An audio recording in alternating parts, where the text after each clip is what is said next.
Hey everyone, Zane here, and today we'll show you Obsidian mobile tutorial.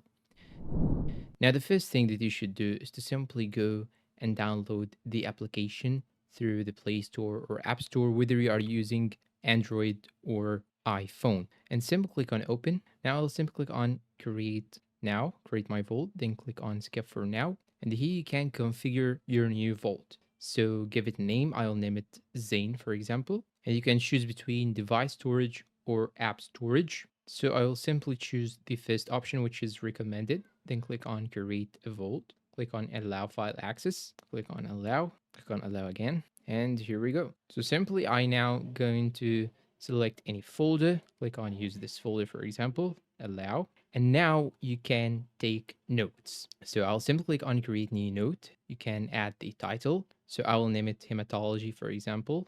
And now simply click on the screen, and now we can choose between different types of fonts. So here you have the italic. For example, I will type here high. It will make it italic, as you can see. You can even use the bold. Simply click on the B right here. You can use a highlighter also. So I'll simply type here Google, and this word will be highlighted like this. Now you can add a link to a specific word by simply clicking on the option here on the left side. You can simply type here any other notes inside this note right here. You can insert template by simply clicking on the option on the bottom right side, then click on insert template.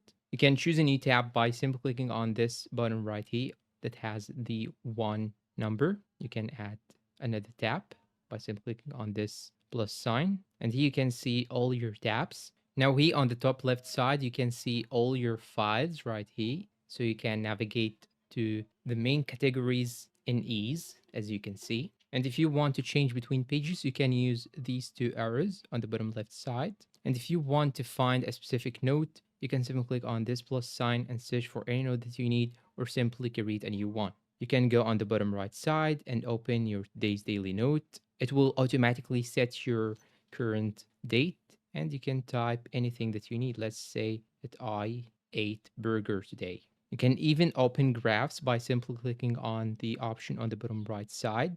Then click on open graph view and zoom in and zoom out like this, so that you can go directly to your own notes, your daily notes, etc. by simply clicking on it like this, and it will redirect you to the note that you have taken before. And that's all for today. I hope this tutorial was useful to you all. Thanks for watching and goodbye.